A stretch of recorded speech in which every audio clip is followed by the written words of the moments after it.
నమస్కారం ఏసీఎన్ వార్తలకు స్వాగతం. ముందుగా ముఖ్యాంశాలు.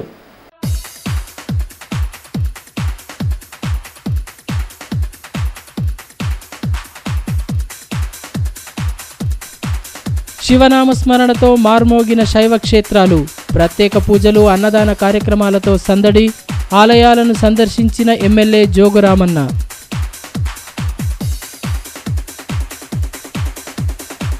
రైతుల సమస్యల పరిష్కారంలో ప్రభుత్వ వైఖరి గర్హనీయం. హైకోర్టు విశ్రాంత న్యాయమూర్తి చంద్రకుమార్ ఆక్షేపణ. అడవుల నరికివేతలో ఆదివాసీలను బాధ్యులు చేయడంపై అభ్యంతరం. పరమశివుడి ఆశీస్సులతో ప్రజలంతా సుఖ సంతోషాలతో ఉండాలని ఆదిలాబాద్ ఎమ్మెల్యే జోగురామన్న ఆకాంక్షించారు. మంగళవారం జైనత్ బేలా మండలాల్లోని శివాలయాలను పార్టీ నాయకులతో కలిసి సందర్శించి ప్రత్యేక పూజలు నిర్వహించారు. బాది ఆలయ అభివృద్ధి పనులను వచ్చే శివరాత్రి నాటికి పూర్తి చేయించి భక్తులకు ఎలాంటి ఇబ్బందులు కలగకుండా చర్యలు తీసుకుంటామని ఎమ్మెల్యే జోగురామన్న తెలిపారు. శివరాత్రి పర్వదినాన్ని పురస్కరించుకొని బేలా మండలం బాదిలోని అతి పురాతనమైన నందీశ్వర ఆలయాన్ని మంగళవారం సందర్శించారు. ప్రత్యేక పూజలు నిర్వహించిన అనంతరం ఆలయ పరిసరాలను పార్టీ నాయకులతో కలిసి పరిశీలించారు.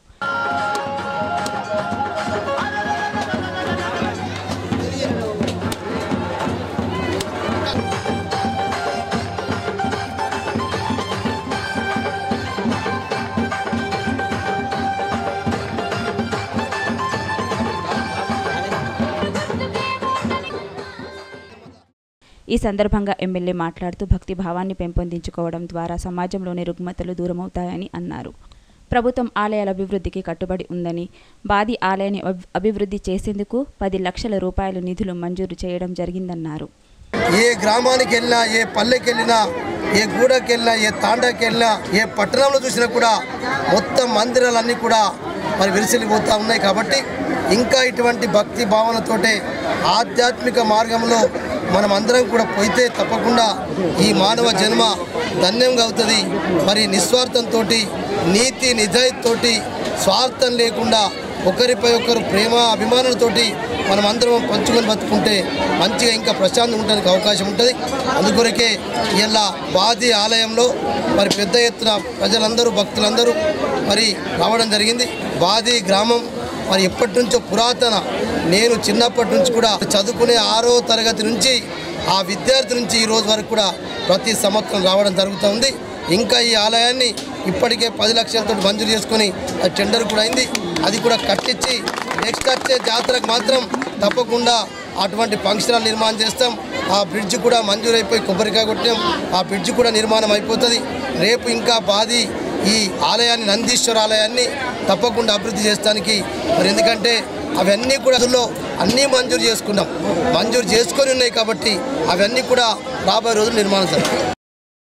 ఇక జైనత్ మండలంలోని శివాలయాలలో మహాశివరాత్రి ఉత్సవాలను ఘనంగా జరుపుకున్నారు. ఆలయాలు భక్తులతో కిటకిటలాడాయి. శివపార్వతులకు భక్తులు ప్రత్యేక పూజలు నిర్వహించి సుఖ సంతోషాలు ప్రసాదించాలని వేడుకున్నారు.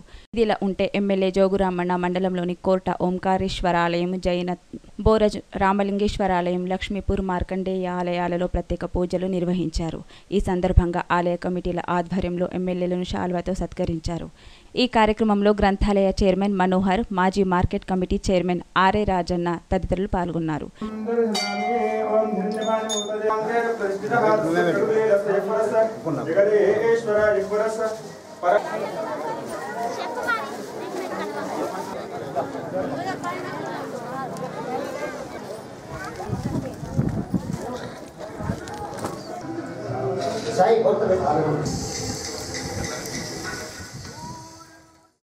ఈ సందర్భంగా ఎమ్మెల్యే జోగురామన్న మాట్లాడుతూ శివుడి ఆశీస్సులతో ప్రజలంతా సుఖ సంతోషాలతో ఉండాలని ఆకాంక్షించారు. శివరాత్రి ఉత్సవాలను గ్రామాలలో ఘనంగా జరుపుకోవడం జరిగిందని, భక్తి భావాన్ని అలవర్చుకోవడం ద్వారా అనేక లాభాలు ఉన్నాయని అన్నారు. శాంతియుత వాతావరణం నెలకొల్పేందుకు భక్తిభావం దోహదం చేస్తుందన్నారు. ఎందుకంటే దేశం మొత్తం మీద కూడా అందరూ ఉపవాసాలతో నిన్న రాత్రి అంతా కూడా జాగరణలు చేసుకొని ఈరోజు ఉపవాసాలు వదిలి ఓం నమ శివ అంటూ శంకరుని పార్వతీదేవిని నిన్న కళ్యాణం కూడా చేసుకోవడం జరిగింది. ఎందుకంటే ఒక గొప్ప సంస్కృతి, గొప్ప ఆచారాన్ని ఇలా అందరూ కూడా జరుపుకోవడం జరిగింది. ప్రజలు ఇదే రకంగా ఎప్పటికీ ఈ మహాశివరాత్రి కావచ్చు, అనేక పండుగలు వచ్చినా భగవంతుని నామస్మరణతో ఎప్పుడు కూడా భగవన్ నామస్మరణ చేసుకుంటే మరి ప్రశాంతత, శాంతి అంతా మరి మంచినే జరుగుతుంది సమాజానికి అని చెప్పి ప్రజలు నమ్ముకొని పరంపర ఇది కొనసాగుతూ ఉంది. ఇట్లనే ప్రతి సంవత్సరం ఇంకా గొప్ప గొప్ప కార్యక్రమం జరగాలి. అందుకే ఇలా మొట్టమొదటిసారి కోర్ట గ్రామానికి వెళ్ళడం, మళ్ళీ ఈరోజు ఇప్పుడు బోరాజ్, లక్ష్మీపూర్, బాది, మరి మాకు కూడా సర్పంచ్ కూడా వచ్చి లాస్ట్ బాది నుంచి రాగా కూడా గ్రామానికి కూడా వెళ్తామని చెప్పి తెలుసు. అడవులకు నష్టం కలిగిస్తున్న వారిని గుర్తించి అడ్డుకోవాలే తప్ప ఆదివాసీలపై తప్పును మోపడం భావ్యం కాదని హైకోర్టు విశ్రాంత న్యాయమూర్తి చంద్రకుమార్ అన్నారు. తెలంగాణ రైతాంగ సమితి 2వ రాష్ట్ర మహాసభలు మంగళవారం ఎస్టీయూ భవన్లో నిర్వహించారు. ఆదివాసీల కారణంగా అడవులకు నష్టం వాటిల్లుతుందనే ఆరోపణలు అవాస్తవమని హైకోర్టు విశ్రాంత న్యాయమూర్తి చంద్రకుమార్ అన్నారు. తెలంగాణ రైతాంగ సమితి 2వ రాష్ట్ర మహాసభలు మంగళవారం ఎస్టీయూ భవన్లో నిర్వహించారు. ఇందులో భాగంగా రాష్ట్రంలోని రైతులు ఎదుర్కొంటున్న సమస్యలపై చర్చించారు. సమస్యల పరిష్కారం కోసం తీసుకోవాల్సిన చర్యలను సమావేశంలో ప్రస్తావించి అందుకు అనుగుణంగా నడుచుకోవాలని నిర్ణయించారు. ప్రధానంగా అటవీ హక్కు పత్రాలు లేని ఆదివాసులను వెళ్లగొట్టాలని సుప్రీంకోర్టు ఆదేశాలపై వివిధ ప్రాంతాల నుండి వచ్చిన రైతు నాయకులు ఆందోళన వ్యక్తం చేశారు. ఈ విషయంపై ప్రభుత్వాలు జోక్యం చేసుకోవాలని ముక్తకంఠంతో డిమాండ్ చేశారు. ఈ సందర్భంగా హైకోర్టు న్యాయమూర్తి చంద్రకుమార్ మాట్లాడుతూ చట్టాలను ధిక్కరిస్తేనే కోర్టు జోక్యం చేసుకుంటాయని అన్నారు. అటవీ ప్రాంతాలలో నివసిస్తున్న ఆదివాసీల ఆచార వ్యవహారాలు భిన్నంగా ఉంటాయని, బయట ప్రపంచంతో సంబంధం లేకుండా ఉంటారని తెలిపారు. ఆదివాసులను అడవుల నుంచి తొలగించాలని, ఎలాంటి చట్టాలు చేయలేకపోయినప్పటికీ పర్యావరణానికి హాని కల్పిస్తున్నారని ఆరోపణతో తొలగించాలని ఆదేశాలు జారీ అయ్యాయని పేర్కొన్నారు. దీనిపై వివరణ ఇచ్చేందుకు రైతాంగ సమితి ముందుంటుందని అన్నారు. చట్టం ఎందుకు చేస్తున్నారు, ఏ ఉద్దేశంతో చేస్తున్నారు, దాని వెనకాల ఉన్నటువంటి ఒక చారిత్రక కర్తవ్యం ఏంటిది, బాధ్యత ఏంటిదని చెప్పేసి ఆలోచించి అది సక్రమంగా అమలు జరుగుతున్నదా జరుగుతలేదా చూడాల్సిన బాధ్యత కూడా ప్రభుత్వం మీద ఉంది. కోర్టుల జోక్యం ఎప్పుడు చేస్తుందంటే ఎవరైనా చట్ట ప్రకారంగా నడవడం లేదు అని చెప్పేసి ఖచ్చితమైనటువంటి ఒక ఇన్ఫర్మేషన్ కోర్టు దగ్గర ఉన్నప్పుడు అప్పుడు కోర్టులు మీరు చట్ట ప్రకారంగానే వెళ్ళండి అని చెప్పడానికి అవకాశం ఉంటుంది. కానీ చట్టానికి భిన్నంగా వెళ్ళమని చెప్పే అధికారం ఏ కోర్టు కూడా మన దేశంలో కొనలేదు. మన దేశంలో అనేక ప్రాంతాల్లో అనేక రకాలైనటువంటి జాతులు నివసిస్తున్నాయి. ముఖ్యంగా అడవి ప్రాంతాల్లో, అది ఆదిలాబాద్ అడవులు కావచ్చు, భద్రాచలం అడవులు కావచ్చు, లేదా శ్రీకాకుళం అడవులు కావచ్చు, ఎక్కడైనా కానీ ఒరిస్సా కావచ్చు, మరొక రాష్ట్రం కావచ్చు, మహారాష్ట్ర కావచ్చు, ఈ అడవి ప్రాంతాల్లో అడవి తల్లి బిడ్డలుగా ఆదివాసీలు ఉంటున్నారు. వాళ్ళకి బయట ప్రపంచంతో చాలా రోజుల వరకు అసలు సంబంధాలు ఉండవు. వాళ్ళు పుట్టింది అడవిలోనే, పెరిగేది అడవిలోనే, చివరి వరకు కూడా వాళ్ళు పోరాటం చేసేది, బతికేది అడవి. వాళ్ళ సొంత పద్ధతులు వాళ్ళకు ఉంటాయి. వాళ్ళ యొక్క పెళ్లి కానీ, వివిధ పద్ధతులు కానీ, ఆచారాలు కానీ, ఆస్తి పంపకాలు కానీ, నేరం కానీ, శిక్ష కానీ, లేదా వాళ్ళ పెద్దలు నిర్ణయం చేసుకొని ఆ సంఘాలలో వాళ్ళు తీర్పు చేసుకోవడం కానీ, వాళ్ళ ట్రెడిషన్స్, వాళ్ళ కస్టమ్స్ అవన్నీ కూడా వాళ్ళ ప్రత్యేకంగా ఉంటాయి. ఈ దేశంలో అనేక పరిస్థితులు వచ్చిన తర్వాత సరే ఇంకా చరిత్ర చెప్పాలంటే అక్కడ బ్రిటిష్ వాళ్ళకి వాసిన భూముల్ని వేరే వాళ్ళు కొనొద్దనే చట్టాలు లేవు. ఆదివాసుల్ని అడవులకి తొలగించద్దనేటువంటి చట్టాలు కూడా అప్పటి నుంచే ఉన్నాయి. ఎవరైనా కావాలంటే అవన్నీ చట్టాల వివరాలను కూడా చెప్తాను. అయితే ఫారెస్ట్ యాక్ట్ వచ్చిన తర్వాత ఇప్పుడు 2 సమస్యలు ఈ దేశంలో ప్రధానంగా వచ్చినాయి. ఏంటంటే ప్రకృతిని నాశనం చేస్తున్నారు, అడవుని నాశనం చేస్తున్నారు, భూతాపం పెరిగిపోతున్నది. దీన్ని కంట్రోల్ చేయాల్సిన అవసరం ఉంది. మహాశివరాత్రి ఉపవాస దీక్షల విరమణ సందర్భంగా పట్టణంలోని పలు ఆలయాల్లో ప్రత్యేక పూజలు నిర్వహించి అన్నదాన కార్యక్రమాలను చేపట్టారు.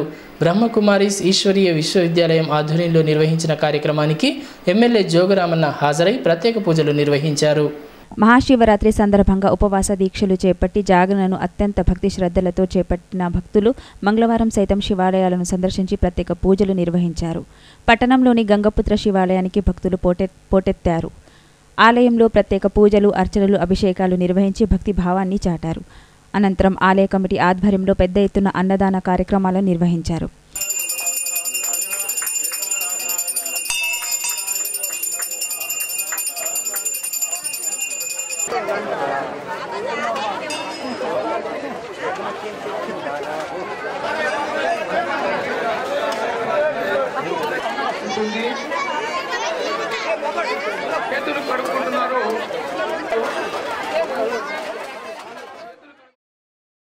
ఇక పట్టణంలోని అంకోలి రోడ్లో వెలిసిన రాజరాజేశ్వర స్వామి ఆలయంలో భక్తులు ప్రత్యేక పూజలు నిర్వహించి తరించారు.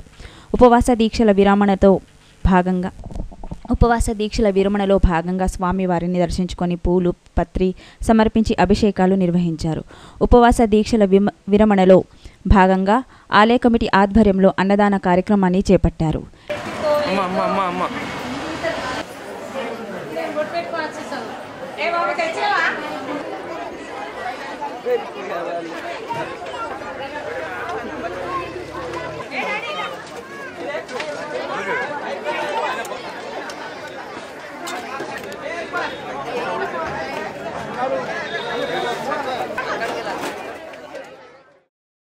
ఇదిలా ఉంటే మహాశివరాత్రి పర్వదినాన్ని పురస్కరించుకొని బ్రహ్మకుమారిస్ ఈశ్వరీయ విశ్వవిద్యాలయం ఆధ్వర్యంలో సోమవారం రాత్రి ప్రత్యేక కార్యక్రమాలు నిర్వహించారు.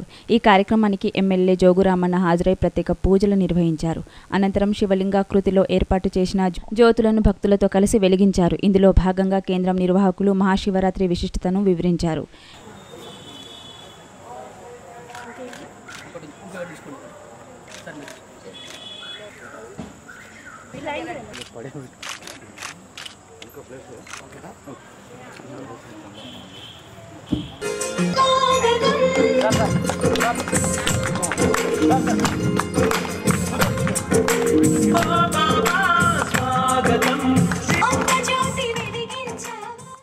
ఈ సందర్భంగా ఎమ్మెల్యే జోగురామన్న మాట్లాడుతూ బ్రహ్మకుమారిస్ ఈశ్వరీయ విశ్వవిద్యాలయం ఆధ్వర్యంలో ప్రతి ఏటా మహాశివరాత్రి ఉత్సవాలను ఘనంగా జరుపుకోవడం హర్షణీయమన్నారు.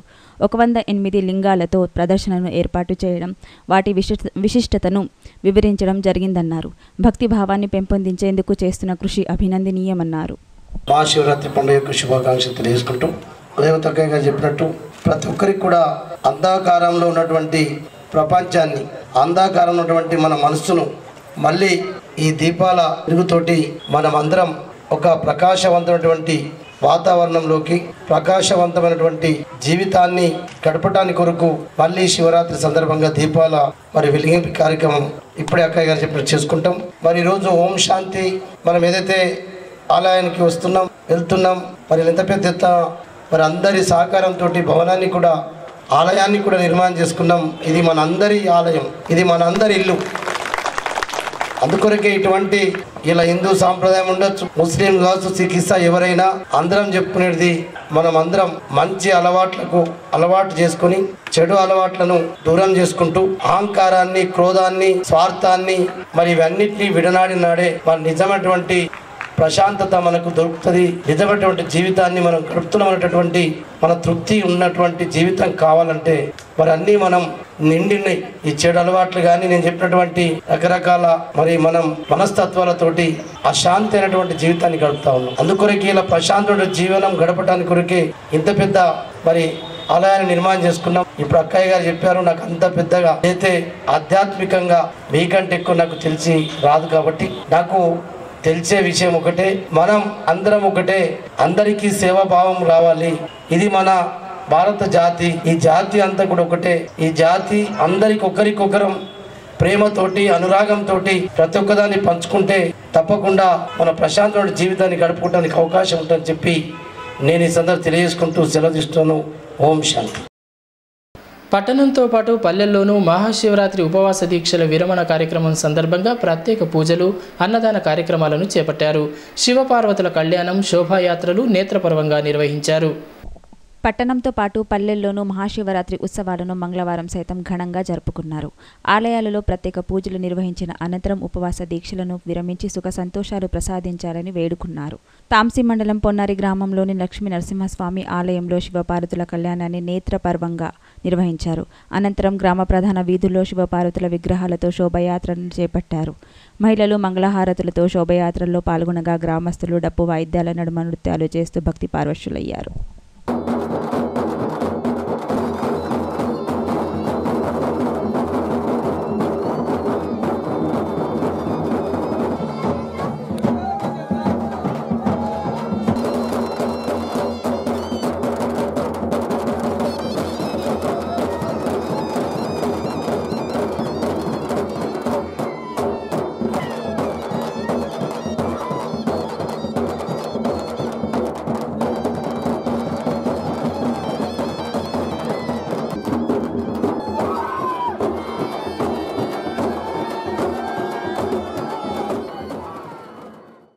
అటు తాంసి మండల కేంద్రంలోని రామేశ్వర ఆలయంలో శివరాత్రి సందర్భంగా జాగరణ కార్యక్రమాన్ని ప్రత్యేకంగా జరుపుకున్నారు.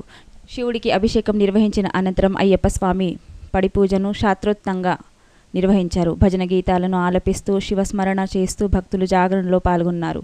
పడిపూజ అనంతరం అయ్యప్ప స్వామి పల్లకిని ఊరేగించారు.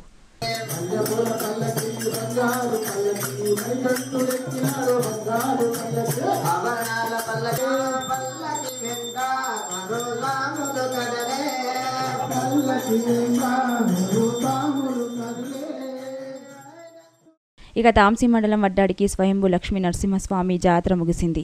మహాశివరాత్రి పర్వదినాన్ని పురస్కరించుకొని 3 రోజుల పాటు కొనసాగే జాతర చివరి రోజున భక్తులు పెద్ద ఎత్తున తరలివచ్చారు. స్వామివారిని దర్శించుకుని ప్రత్యేక పూజలు నిర్వహించారు. జాతరలో భాగంగా ఆలయ కమిటీ ఆధ్వర్యంలో అన్నదాన కార్యక్రమాన్ని చేపట్టారు.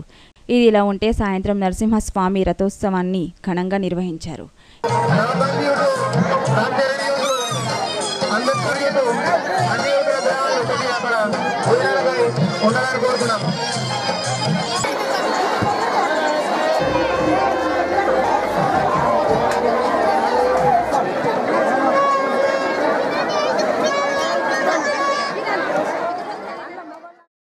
ఇదిలా ఉంటే తలమడుగు మండలం జరి గ్రామంలో మహాశివరాత్రి ఉత్సవాలను ఘనంగా జరుపుకున్నారు. గ్రామంలోని అతి పురాతనమైన రాజరాజేశ్వర స్వామి ఆలయంలో భక్తులు ప్రత్యేక పూజలు నిర్వహించారు. ప్రతి సంవత్సరం మాదిరిగానే ఈసారి సైతం ఆలయ కమిటీ ఆధ్వర్యంలో సామూహిక సత్యనారాయణ వ్రతాలు ఆచరించారు. అనంతరం అన్నదాన కార్యక్రమాన్ని చేపట్టారు.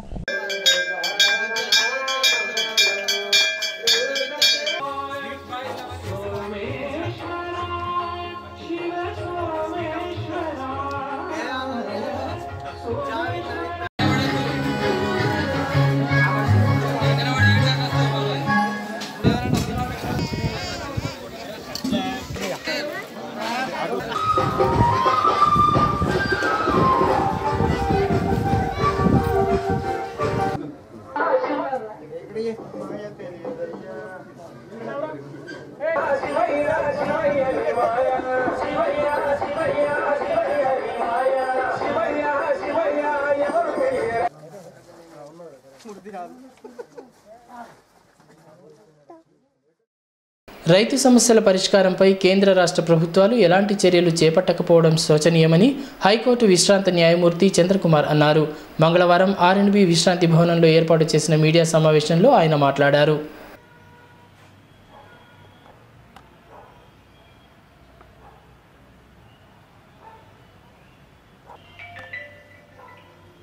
ఎన్ని పార్టీలు మారినా, ఎన్నికలు వచ్చి మళ్ళీ కొత్త ప్రభుత్వాలు ఏర్పడ్డ తర్వాత కూడా రైతుల యొక్క ఆందోళన మనం చూస్తూనే ఉన్నాం.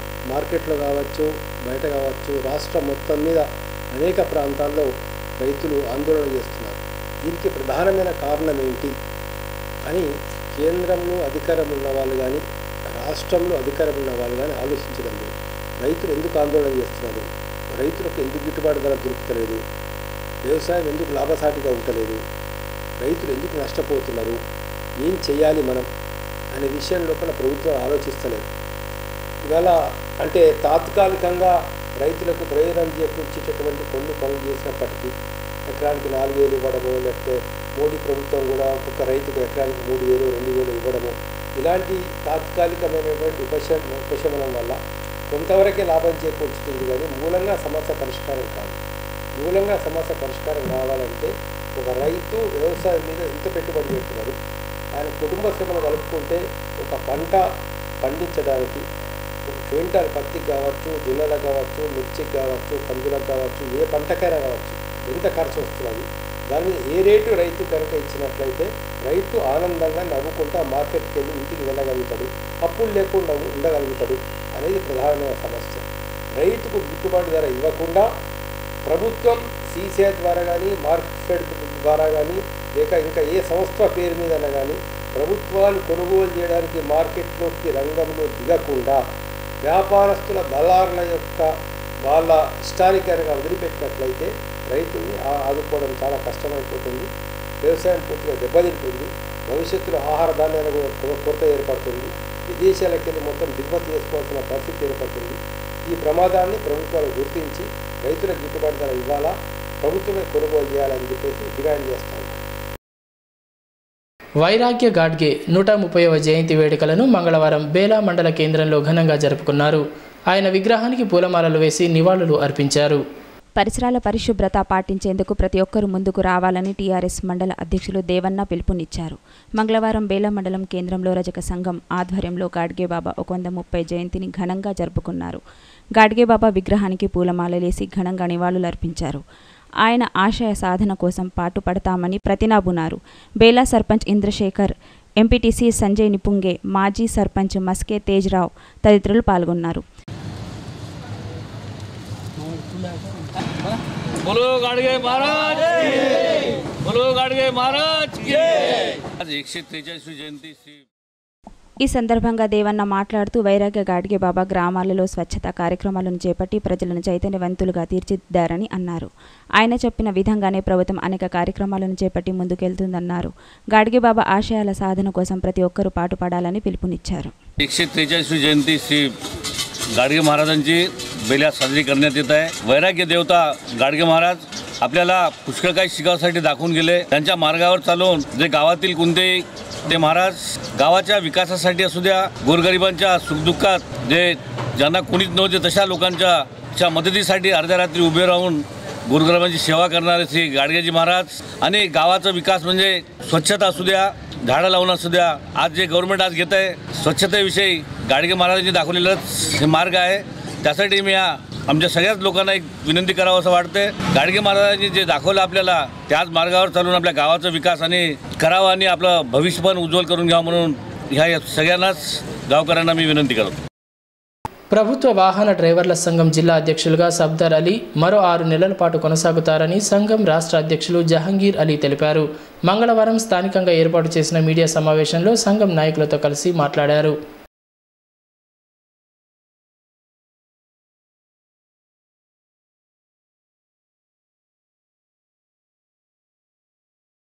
తెలంగాణ ప్రభుత్వ డ్రైవర్ల కేంద్ర సంఘం హైదరాబాద్ మరి జిల్లా శాఖ ఆదిలాబాద్ మరి ఇక్కడ ఎలక్షన్లు పెడితే ఎలక్షన్లు క్యాన్సిల్ చేయించారు. మరి కొంతమంది రిటైర్మెంట్ వాళ్ళు డ్రైవర్స్ 264 జీవో ప్రకారం వాళ్ళ సంఘంలో ఉండొద్దు. మరి కొంతమంది మెంబర్షిప్ లేని వాళ్ళు కూడా మరి పోలీస్ అధికారుల దగ్గరికి పోయి కూడా ఎలక్షన్ ఆపటం జరిగింది. మరి ఆయన మీద కొంత ఎంక్వైరీ ఏమని కలెక్టర్ గారి దగ్గరికి పోయారు. వాళ్ళు కలెక్టర్ గారు ఎంక్వైరీ రాశారు. మేము ఆడిట్ చేసినాం, అంత కరెక్టే ఉంది. అయినా కూడా ఇప్పుడు మేము కలెక్టర్ గారితో మాట్లాడటం జరుగుతుంది.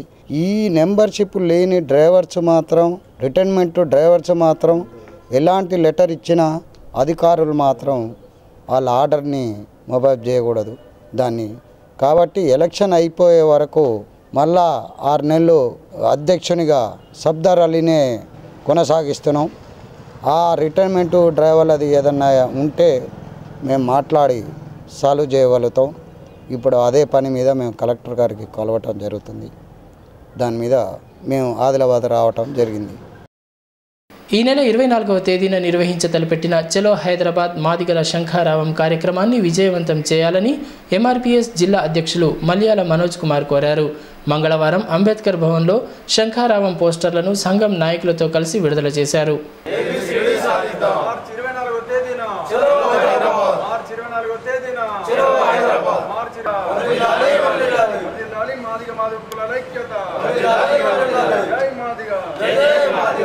ఈరోజు మరి ఆదిలాబాద్ జిల్లా కేంద్రంలోని అంబేద్కర్ భవనంలో చలో హైదరాబాద్ మాదిగల శంఖారావం సభకు సంబంధించినటువంటి కరపత్రాలు విడుదల చేయడం జరిగింది. మరి యొక్క సభ యొక్క ముఖ్య ఉద్దేశం ఏంటంటే కేంద్ర ప్రభుత్వం గతంలో మాట ఇచ్చిన విధంగా పార్లమెంట్ ఎన్నికల కంటే ముందే ఎస్సీ వర్గీకరణకు చట్టబద్ధ కల్పించాలని చెప్పేసి డిమాండ్ చేస్తున్నాం. మరి అదేవిధంగా మాదిగలకు తెలంగాణ మంత్రివర్గంలో స్థానం కల్పించాలని డిమాండ్ చేస్తున్నాం. మరి అదేవిధంగా రాష్ట్ర ప్రభుత్వం మాదిగ ఉపకులాల కొరకు ప్రత్యేక కార్పొరేషన్ ఏర్పాటు చేసి మరి స్వయం ఉపాధి రంగాలకు ఏర్పాటు చేసే విధంగా 10 లక్షల రూపాయల వరకు ఎటువంటి వడ్డీ లేని రుణం మరి బ్యాంకు సంబంధం లేకుండా ఇవ్వాలని చెప్పేసి డిమాండ్ చేస్తున్నాం. మరి అదేవిధంగా తెలంగాణ రాష్ట్ర ప్రభుత్వం మరియు ప్రైవేట్ రంగాలలో రిజర్వేషన్ కల్పించాలని చెప్పేసి డిమాండ్ చేస్తున్నాం. మరి అదేవిధంగా గతంలో కేసీఆర్ గారు ఇచ్చిన మాట ప్రకారం రాష్ట్ర ప్రభుత్వం తెలంగాణలో 12% ఉన్న అతిపెద్ద సామాజిక వర్గం అయినటువంటి మాదిగలకు ఆత్మగౌరవ భవనం నిర్మించి ఇవ్వాలని చెప్పేసి డిమాండ్ చేస్తూ మేము మార్చి 24 అనగా ఇదే నెల 24వ తేదీన హైదరాబాద్లో భారీ బహిరంగ సభ ఏర్పాటు చేయడం జరిగింది. మరి యొక్క భారీ బహిరంగ సభకు ఆదిలాబాద్ జిల్లాలోని మాదిగ ఉపకులాలకు సంబంధించిన ప్రజలు అధిక సంఖ్యలో హాజరై మరి యొక్క బహిరంగ సభను విజయవంతం చేయాలని చెప్పేసి డిమాండ్ చేస్తున్నాం. ఇవి ఈనాటి వార్తలు. ఈ వార్తలు ముగించే ముందు ముఖ్య అంశాలు మరొక్కసారి.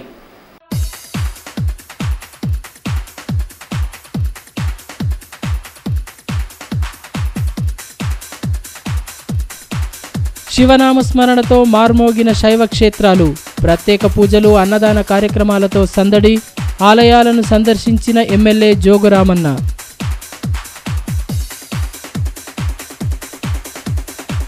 రైతుల సమస్యల పరిష్కారంలో ప్రభుత్వ వైఖరి గర్హనీయం, హైకోర్టు విశ్రాంత న్యాయమూర్తి చంద్రకుమార్ ఆక్షేపణ. అడవుల నరికివేతలో ఆదివాసీలను బాధ్యులు చేయడంపై అభ్యంతరం. ఈ వార్తలు ఇంతటితో సమాప్తం. తిరిగి ప్రసారమయ్యే ఏసియన్ వార్తల్లో మళ్ళీ కలుద్దాం. అంతవరకు సెలవు. నమస్తే.